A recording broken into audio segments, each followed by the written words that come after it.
So the Mavericks have traded for Kyrie Irving, sending Dorian Finney-Smith, Spencer Dinwiddie, a first-round pick in 2029, and some multiple second-round picks to the Brooklyn Nets for him. Wow. Big trade. Kyrie Irving obviously the other day requested a trade after not agreeing a contract as he's a free agent in the summer, and now he's been traded to the Mavericks to pair up with Luka Doncic. Now, first thoughts, I don't like the trade for the Mavericks. I feel like they gave up a really good player in Dorian Finney-Smith. Obviously, he's not a star player, but you need these players like Finney-Smith on your roster to complement players. And I think if they kept him, he would have complemented them very well. And he's gone. And he was vital in some of their playoff bouts against the Clippers, against the Suns last year, against the Jazz as well. He was there. He was the guy who's like chucked Finney-Smith on him for 5 minutes or the game and slow him down. And they haven't got that anymore. They don't have anyone to defend on that roster now. Like, defensively, who have they got? Hardaway, Josh Green, Reggie Bullock. That's it. It's a Frank Ntilikina if he's still there. So it's just, we're being great offensively, and that's all we care about.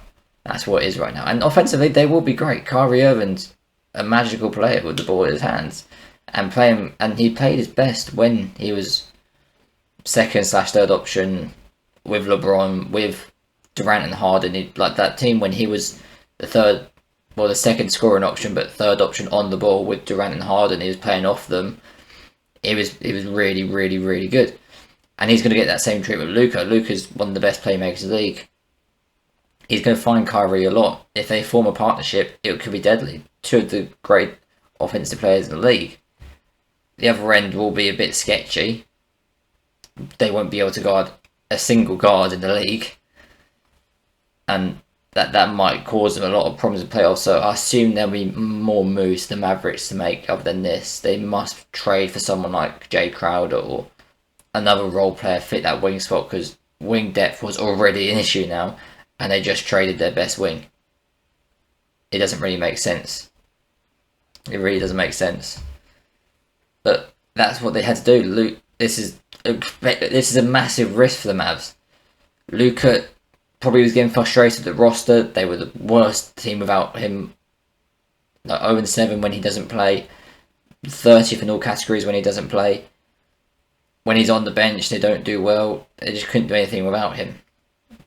And now they have someone that can do it without him. He can run the offense, Kyrie, for a few minutes a game when Luka's sitting. And with the current roster, the Mavericks weren't going to go. They won't be able to win the title. They won't be able to get out of the West. So they had to do something. But was this the best move, really? Would have been better to wait till the summer, but to see if someone else becomes available. And now it's kind of all or nothing, because if this trade doesn't work and they're not able to supplement these two with other options, then you're stuck again rebuilding the team, and Luka's gonna start wondering about why are you not building better rosters? Should I start talking about trades and stuff like that? This is a big risk for the Mavs. This has to work for the Mavs, otherwise you could see Luka asking for a trade soon if this doesn't work. And it wouldn't surprise me if Kyrie doesn't sign them there in free agency. The Mavs must be confident that Kyrie will sign a contract, and must be willing to offer him the contract he wants. Because Kyrie wants a 4-year max. The Nets offered 2. So they must be willing to pay that 4-year max for him. But he was willing to sign in Boston the year he literally stood up in front of the team guard and say, if you have me, I'll resign here. A year later, Boston didn't even want him. That's how bad it got. But this is all or nothing for the Mavs right now. All or nothing, because if this doesn't work, they'll have a roster that's not great.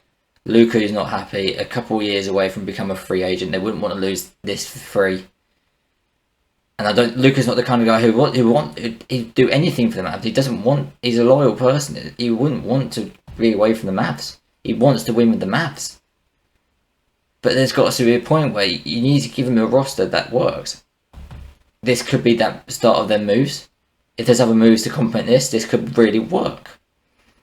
But I think with Luka and Kyrie in the team, you have to have 3 elite defenders, really, probably, for it to work. And they don't have a single good defender on their team. Like, Reggie Bullock is alright.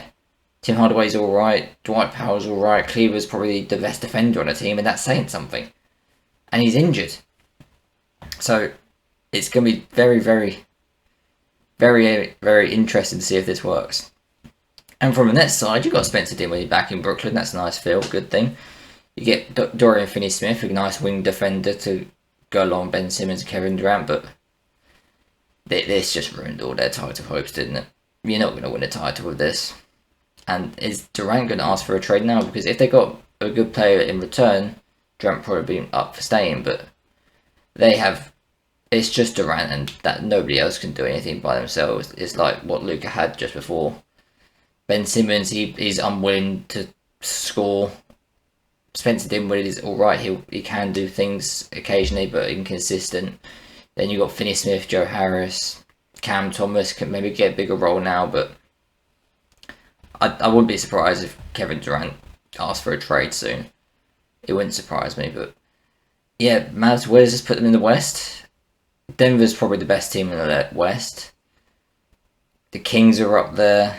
The Clippers are up there when fully healthy, but they really don't have any cohesion together, and you can see that in games. The Warriors, they just lost Steph Curry for a couple of weeks. They've been struggling, so it's the Phoenix Suns. They're still without Booker. They're the teams that you think about in the West. The Pelicans, they might be coming back, but Zion's still out. So they're up there with one of the best teams in the West.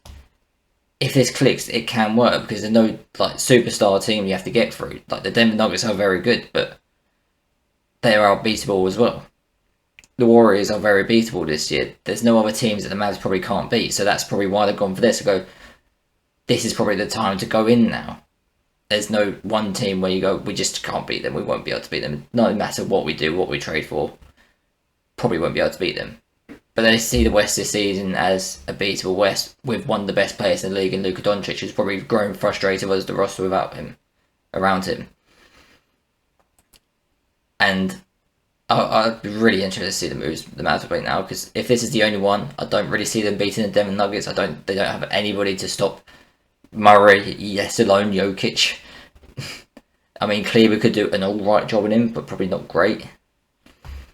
But you can also then say the same about the Nuggets to Luka and Kyrie then. That's how open the West is right now. But in the playoff series, when you have Luka and Kyrie, you probably always have a chance. And it'd be interesting to see how they mesh.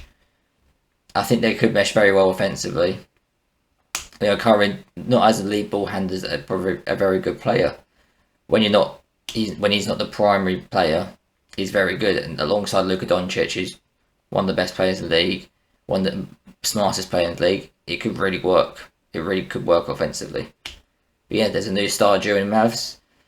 The Brooklyn Nets. It'll be interesting to see what they do now. Will Durant ask for a trade? Probably. But yeah, thanks for watching. Subscribe, and be interested to see how this goes.